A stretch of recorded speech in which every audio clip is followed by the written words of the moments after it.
सभी वैष्णव के चरणों में नमस्कार।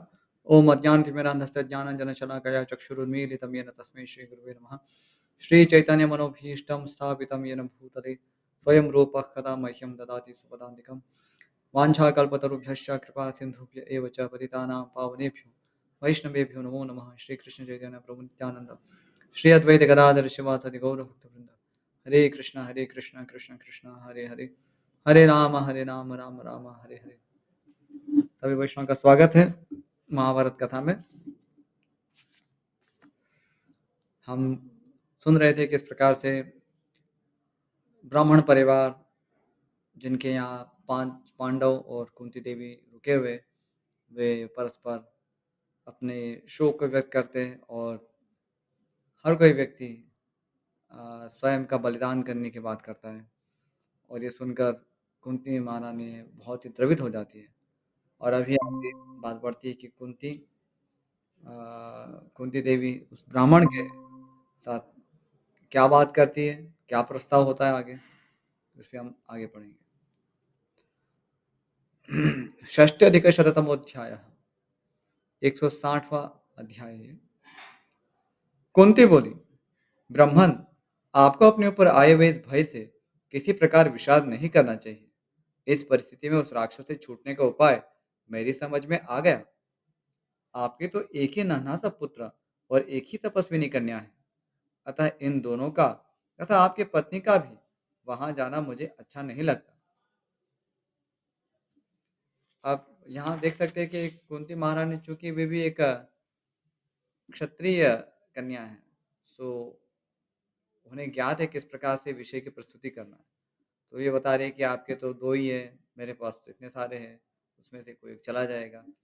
लेकिन वस्तुतः वो केवल एक डिप्लोमेट की तरह बात करने के लिए ही ऐसा कह रही है, जिससे कि जो शोकमग्न ब्राह्मण परिवार है, उनका विरोध ना कर सके।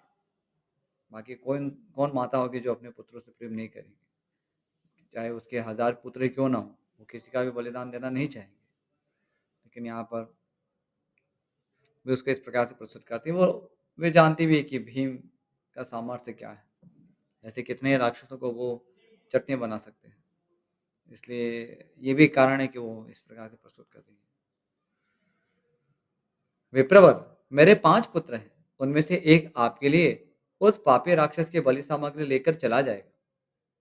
ब्राह्मण ने कहा, मैं अपने जीवन की रक्षा के लिए किसी तरह ऐसा नहीं करूंगा। एक तो ब्राह्मण, दूसरे अतिथि के प्राणों का नाश मैं अपने तुच्छ स्वार्थ के लिए कराऊं, यह कदापि संभव नहीं है। ऐसा निंदनीय कार्य नीच और अधर्मी जनता में भी नहीं देखा जाता। उचित तो यह है कि ब्राह्मण के लिए स्वयं अपने को और अपने पुत्र को भी निछावर कर दे। अब यहाँ 5 पांडव जो है वो ब्राह्मण के वेश में आए थे, इसलिए यहाँ पर ये जो जिन के यहाँ रुके थे 5 पांडव, उस ब्राह्मण को लगा कि ये तो ब्राह्मण हत्या का पाप, ब्रह्म हत्या का पाप मैं क्यों लेना चाहूंगा, तो सपने में भी नहीं ऐसा कर सकता। आगे, इसी में मुझे अपना कल्याण समझना चाहिए, तथा यदि तथा यही मुझे अच्छा लगता है। ब्रह्म हत्या और आत्महत्या में मुझे आत्महत्या ही श्रेष्ठ जान पड़ती है। ब्रह्म हत्या बहुत बड़ा पाप है, इस जगत में उसे छूटने का कोई उपाय नहीं है। अनजान में भी ब्रह्म हत्या करने की अपेक्षा मेरी दृष्टि में आत्महत्या कर लेना अच्छा है। वे दोनों की तुलना कर रहे हैं, ऐसा नहीं कि आत्महत्या करनी चाहिए, इसका प्रोत्साहन नहीं दे रहे। लेकिन प्रसंग ऐसा उपस्थित है कि जहाँ आत्महत्या करनी पड़े और सामने ब्रह्म हत्या करने से छूट सकते हैं, तो ब्रह्म हत्या नहीं करनी चाहिए, भले ही चाहे उसके लिए आत्महत्या करनी करनी पड़े। क्योंकि ब्राह्मण की हत्या वो बहुत ही जघन्य अपराध है, वो नहीं करना चाहिए। कल्याणी में स्वयं तो आत्महत्या की इच्छा करता नहीं, परंतु यदि दूसरों ने मेरा वध कर दिया तो उसके लिए मुझे कोई पाप नहीं लगेगा। और ये भी कह रहे हैं कि वैसे मैं कौन सी आत्महत्या करने जा रहा हूँ, मैं स्वयं तो मरने जा नहीं रहा हूँ। अब उसने मांगा है मुझे भोजन के रूप में, तो मेरा वध तो और ही कोई करने वाला है ना। यदि मैंने जानबूझकर ब्राह्मण का वध करा दिया तो वह बड़ा ही नीच और क्रूरतापूर्ण कर्म होगा। उससे छुटकारा पाने का कोई उपाय मुझे नहीं सूझता। घर पर आए हुए तथा शरणार्थी का त्याग और अपनी रक्षा के लिए याचना करने वाले का वध, यह विद्वानों के राय में अत्यंत क्रूर एवं निंदित कर्म है। यानी कोई अपने रक्षा के लिए याचना कर रहा है। यहाँ पांडव अपनी रक्षा के लिए आए थे। अब उनका यदि कोई वध कर दे, तो कितना जघन्य हो अपराध हो जाएगा। जो शरण में आया है, उसी को ही वध के लिए भेज रहे हैं और वो भी अतिथि के रूप में आया है और वो भी ब्राह्मण के रूप में। तो सभी ही एक गंभीर अपराध बन रहा है। आपद धर्म के ज्ञाता प्राचीन महात्माओं ने कहा है कि किसी प्रकार भी क्रूर एवं निंदित कर्म नहीं करना चाहिए। अतः आज अपनी पत्नी के साथ स्वयं मेरा विनाश हो जाए, यह श्रेष्ठ है, किंतु ब्राह्मण वध की अनुमति मैं कदापि नहीं दे सकता। तो यहाँ पर एक विशेष शब्द आया है, आपद धर्म। ये जो आपद धर्म है, ये बहुत ही टेक्निकल शब्द है। आपद धर्म अर्थात किसी भी इमरजेंसी को आपद धर्म नहीं कहते हैं।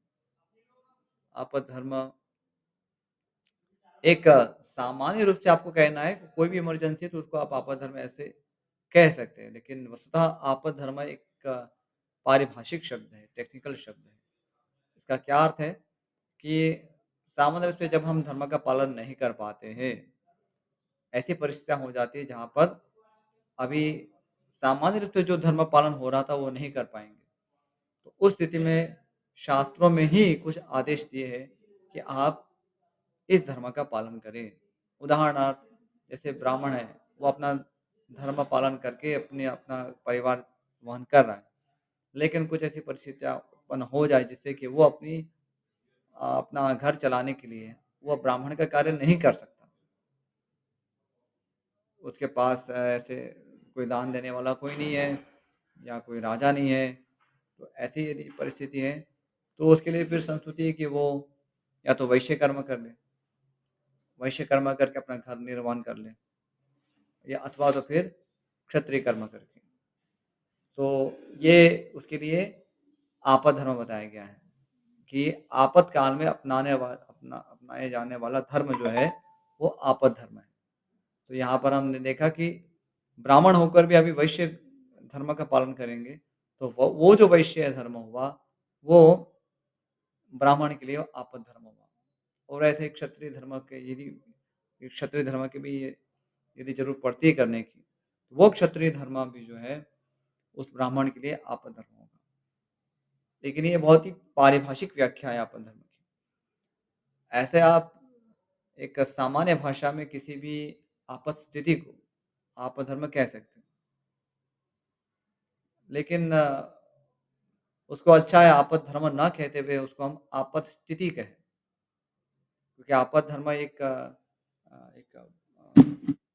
क्या कहेंगे उसको वैदिक वाङ्मय में एक उसका एक विशेष स्थान है आपद धर्म का। वो जो धर्म है, शास्त्र में उसका वर्णन हुआ है कि आपको इस समय कौन-सा धर्म पालन करना है। निश्चित आपद स्थिति क्या होती है जिसमें कुछ धर्म का निश्चय ऐसा नहीं दिया है, क्या करना है। लेकिन नीति शास्त्रों की नीति के अनुसार उस समय जो शिष्ट ब्राह्मण होंगे, वो हमें मार्गदर्शन देंगे कि अभी आपको ये करना ही आपके लिए धर्म होगा। जैसे आज की स्थिति है, तो वर्णाश्रम नहीं है, तो उसमें फिर जो भी शिष्ट ब्राह्मणों के द्वारा उसमें मार्गदर्शन प्राप्त होता है, तो ग्रहण करना, वो धर्म है। प्रभुपाद जैसे पाश्चात्य देशों में गए, तो वहाँ तो स्त्री-पुरुष दोनों में कोई भेद था ही नहीं। तो प्रभुपाद ने ब्रह्मचारिणी आश्रम भी खोला, क्योंकि ब्रह्मचारिणी आश्रम ऐसा तो कोई कॉन्सेप्ट है ही नहीं वैदिक समाज में। लेकिन चूँकि अभी पाश्चात्य देश में प्रचार करें तो स्त्रियाँ भी आ रही हैं और उनके यहाँ तो एकदम से ऐसे विवाह की कुछ तुरंत व्यवस्था भी नहीं है। तो तब तक क्या करेंगे? इसलिए फिर उनको ब्रह्मचर्य आश्रम में भी रखा। तो ये एक आपात स्थिति में किया हुआ धर्म था। तो वो इसको टेक्निकली आपद धर्म नहीं कहते। उसको एक आपद स्थिति में थोड़ा-सा उसमें कुछ व्यवस्था की गई है। आपत व्यवस्था की गई है इस प्रकार से। उसको लूज़ सेंस में आपद धर्म कह सकते हैं, लेकिन आपद धर्म जो है वो बहुत ही विशेष शब्द है, जिस धर्म की व्याख्या शास्त्रों में स्पष्ट रूप से दी गई है कि ब्राह्मण जब अपने धर्म का पालन ना कर सके तो उसे फिर ये धर्म पालन करना चाहिए। क्षत्रिय यदि इस प्रकार से या वैश्य इस प्रकार से अपने धर्म का पालन नहीं कर पा रहे तो उसे ये करना चाहिए। तो ये स्पष्ट रूप से बताया गया है। अस्तु। अब ब्राह्मण ने आपद्धर्म का सिद्धांत भी बताया कि उसके अनुसार भी मुझे तो अपने परिवार के साथ मर जाना ज़्यादा उचित लगता है कि मैं आपको किसी को भेजूँ, वो तो हो नहीं सकता मुझसे। कुंती महारानी कह रही हैं, ब्राह्मण मेरा भी यह स्थिर विचार है कि ब्राह्मणों की रक्षा करनी चाहिए। यूँ तो मुझे भी अपना कोई पुत्र अप्रिय नहीं है, चाहे मेरे 100 पुत्र ही क्यों ना हो, वही कह रही है। किंतु वह राक्षस मेरे पुत्र का विनाश करने में समर्थ नहीं है, क्योंकि मेरा पुत्र पराक्रमी, मंत्र सिद्ध और तेजस्वी है। देखा, इसलिए वो तो केवल उनको ब्राह्मण को दिलासा देने के लिए कह रहे हैं। वस्तुतः वो कौन माता होगी जिनको सहस्त्र पुत्र होने पर भी वो ऐसा कभी नहीं सोच रहे हैं। कुंती देवी कह रही, मेरा यह निश्चित विश्वास है कि वह सारा भोजन राक्षस के पास पहुंचा देगा और उससे अपने आप को भी छुड़ा लेगा। मैंने पहले भी बहुत से बलवान और विशालकाय राक्षस देखे हैं, जो मेरे वीर पुत्र से भिड़कर अपने प्राणों से हाथ धो बैठे हैं। परंतु ब्राह्मण, आपको किसी से भी किसी तरह यह बात कहनी नहीं चाहिए, नहीं तो लोग मंत्र सीखने के लोभ से कौतूहलवश मेरे पुत्रों को तंग करेंगे। तो उन्होंने यहाँ पर छुपाना चाहा। देखिए, वो क्षत्रिय पत्नी है, इसलिए राज परिवार में रहने के कारण उन्हें ये ज्ञात है किस प्रकार से किसी वस्तु को गुप्त रखना है, रहस्य रखना है और अपने पुत्रों की कैसे रक्षा करें, क्योंकि वे तो बा अपने बच्चे जब छोटे थे तभी से ये सारे दृश्य देखती आ रही, कैसे उनके साथ छल होता है, उनको मारने का आयोजन किया जाता है। तो वे निपुण हैं, तो वे कह रहे हैं कि भई कोई मंत्र सीखने आ जाएँगे तो फिर ह हमारे बच्चे तो परेशान हो जाएँगे। तो ये मत कहिएगा, बस वो मंत्र सिद्ध है, बस आपको खाली जानकारी के लिए बता रही हूँ। तो यहाँ पर देखा जाए तो ये असत्य बोल रही है, राइट? असत्य है, लेकिन चूँकि असत्य बोलने से ही अभी धर्म की रक्षा हो सकती है, इसलिए वो असत्य भी सत्य का ही कार्य कर रहा है, उसका परिणाम सत्य ही है। इसलिए महाभारत में ये बताया गया है कि भगवान श्री कृष्ण ने बताया कि जहाँ धर्म की रक्षा असत्य से हो रही है, तो वो असत्य भी सत्य है और जहाँ धर्म की हानि सत्य बोलने से हो रही है, तो वो धर्म भी अधर्म है। उसका दृष्टांत भी देते हैं कि जैसे कोई कसाई गाय के पीछे भाग रहा है और किसी ब्राह्मण से पूछे कि गाय कहाँ गई? तो उस समय सत्य नहीं बोलना चाहिए कि हाँ, मैंने देखा है उसी दिशा में गई।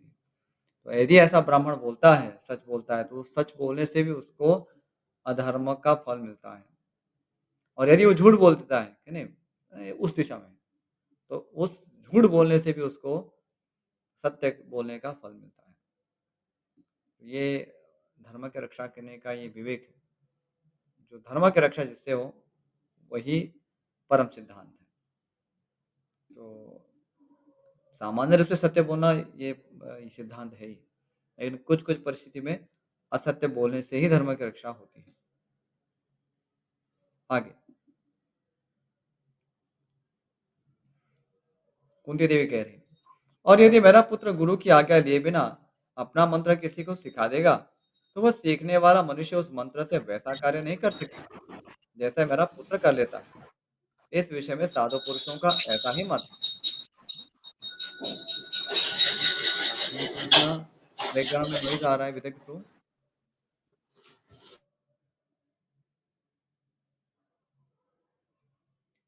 कुंती देवी के यों कहने पर पत्नी सहित वह ब्राह्मण बहुत प्रसन्न हुआ और उसने कुंती के अमृत तुल्य जीवनदायक मधुर वचनों की बड़ी प्रशंसा की। तदनंतर कुंती और ब्राह्मण ने मिलकर वायुनंदन भीमसेन से कहा, तुम यह काम कर दो। भीमसेन ने उन दोनों से तथास्तु कहा। अभी हम देखेंगे किस प्रकार से भीमसेन उस बकासुर का वध करते हैं।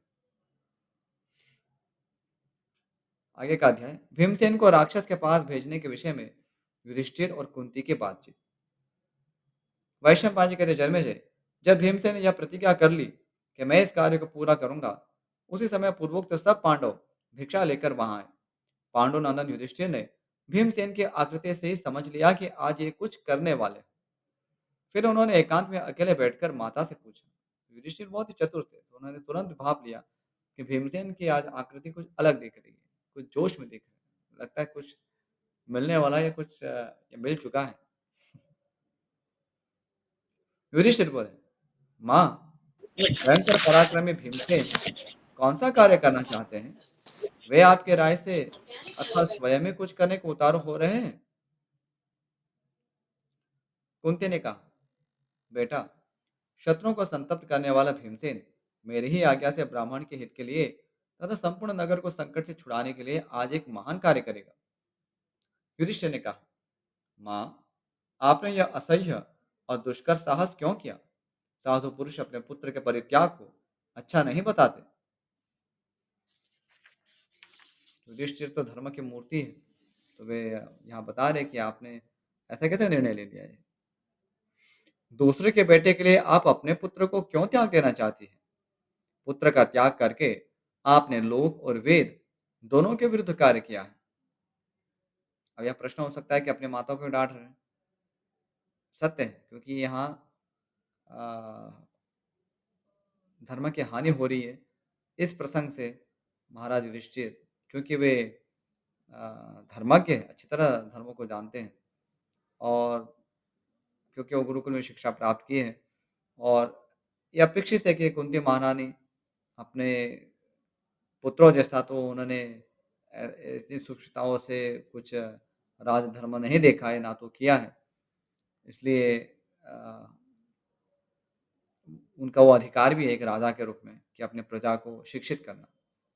तो महाराज युधिष्ठिर अपने माता जो कि उनकी एक प्रजा ही है, उन्हें बता रहे हैं कि ये आपसे अनुचित हुआ है। जिसके बाहुबल का भरोसा करके हम सब लोग सुख से सोते हैं और नीच शत्रुओं ने जिस राज्य को हड़प लिया है, उसको पुनः वापस लेना चाहते हैं।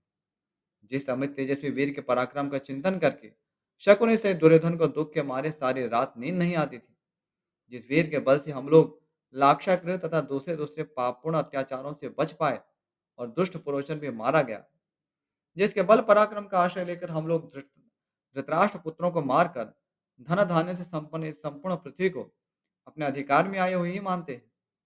उस बलवान पुत्र के त्याग का निश्चय आपने किस बुद्धि से किया है? क्या आप अनेक दुखों के कारण अपनी चेतना खो बैठी है? आपकी बुद्धि लुप्त हो गई है। कुंती ने कहा, युधिष्ठिर, तुम्हें भीमसेन के लिए चिंता नहीं करनी चाहिए। मैंने जो यह निश्चय किया है वह बुद्धि की दुर्बलता से नहीं किया है। तो महाराज युधिष्ठिर जानते थे कि सामान्य रूप से स्त्रियां एक तो भावुक होती है और कई बार सामान्य रूप से इतना विवेक से कार्य नहीं कर पाती हैं। उनका जो विवेक लड़खड़ा जाता है। इसलिए अपनी बातों को भी उस अधिकार से वो बता रहे हैं कि आपने ऐसे कैसे निर्णय ले लिया? ऐसी आज्ञा कैसे दे दी आपने? महारानी कुंती कह रही है, बेटा, हम लोग यहाँ इस ब्राह्मण के घर में बड़े सुख से रहे हैं। धृतराष्ट्र के पुत्रों को हमारे कानो-कान खबर नहीं होने पाई है। इस घर में हमारा इतना सत्कार हुआ है कि हमने अपने पिछले दुःख और क्रोध को भुला दिया है। पार्थ, ब्राह्मण के इस उपकार से ऊऋण होने का यही एक उपाय मुझे दिखाई दिया। मनुष्य वही है जिसके प्रति किया हुआ उपकार नष्ट न हो, जो उपकार को भुला ना दे। दूसरा मनुष्य उसके लिए जितना उपकार करे, उसे कई गुना अधिक प्रत्युपकार स्वयं उसके प्रति करना चाहिए। मैंने उस दिन लाक्षागृह में भीमसेन का महान पराक्रम देखा तथा हिडिंब वध की घटना भी मेरे आंखों के सामने हुई। इससे भीमसेन पर मेरा पूरा विश्वास हो गया है। भीम का महान बाहुबल 10,000 हाथियों के समान है, जिससे वह हाथी के समान बलशाली तुम सब भाइयों को वारणावत नगर से ढोकर लाया है। भीमसेन के समान बलवान दूसरा कोई नहीं है। वह युद्ध में सर्वश्रेष्ठ वज्रपाणी इंद्र का भी सामना कर सकता है। पहले की बात है, जब वह नवजात शिशु के रूप में था, उसी समय मेरी गोद से छूटकर पर्वत के शिखर पर गिर पड़ा था। जिस चट्टान पर वह यह गिरा, वह इसके शरीर की गुरुता के कारण चूर चूर हो गई थी। अतः पांडुनंदन, मैंने भीमसेन के बल को अपनी बुद्धि से भली भांति समझकर तब ब्राह्मण के शत्रु पे राक्षस से बदला लेने का निश्चय किया है। तो यहाँ कुंती देवी अपना स्पष्टीकरण दे रही है, क्योंकि वे भी एक क्षत्रिय पत्नी है, तो उन्होंने अच्छी तरह से गणना की थी कि भीमसेन का बल कितना है। तो वो तो सार्थक ही लगता है कि यदि भीमसेन जाएगा तो कुछ तो लाभ ही होगा सभी को।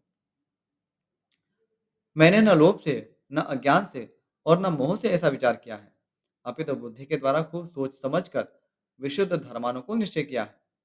युधिष्ठिर, मेरे इस निश्चय से दोनों प्रयोजन सिद्ध हो जाएंगे। एक तो ब्राह्मण के यहाँ निवास करने का ऋण चुक जाएगा और दूसरा लाभ यह है कि ब्राह्मण और पूर्ववासियों की रक्षा होने के कारण महान धर्म का पालन हो जाएगा। जो क्षत्रिय कभी ब्राह्मण के कार्यों में सहायता करता है वह उत्तम लोगों को प्राप्त होता है, यह मेरा विश्वास है। यदि क्षत्रिय किसी क्षत्रिय को ही प्राण संकट से मुक्त कर दे तो वह इस लोक और परलोक में भी महान यश का भागी होता है।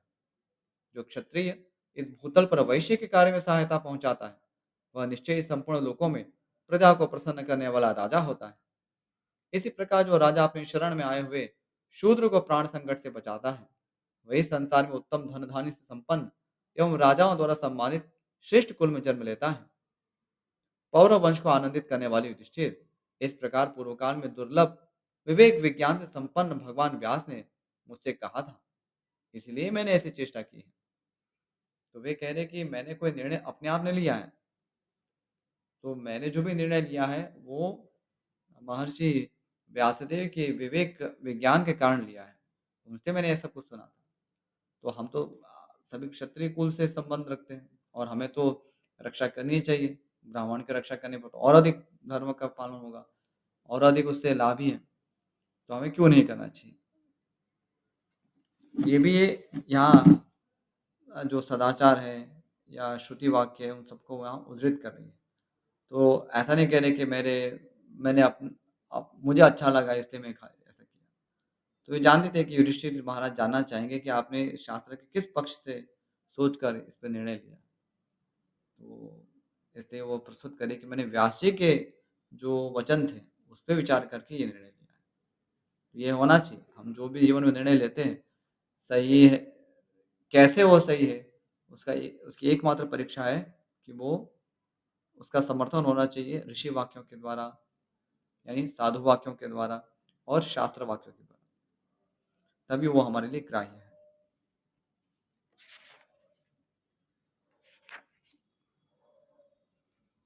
तो ऐसा लगता है कि आज तो बकासुर वध नहीं हो पाएगा।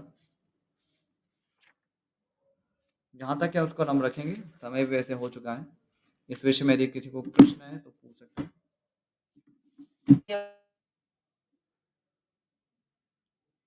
जी माता जी, कोई प्रश्न है विदग्ध प्रो? जी जी प्रभु जी, किसी का कोई प्रश्न है तो हैंड रेज कर सकते हैं और अपने आप को अनम्यूट करके पूछ सकते हैं प्रश्न पूछ।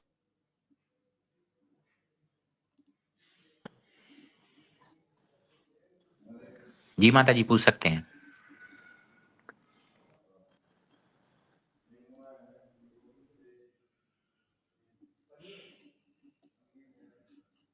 और यदि प्रश्न नहीं तो फिर उसको यहाँ समापन करते हैं।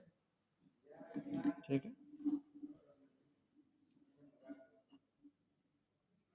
आगे फिर क्या है कि नया चैप्टर शुरू होने वाला था, तो फिर इतना 5 मिनट में तो नहीं होता, फिर वो थोड़ा लंबा खींच जाता।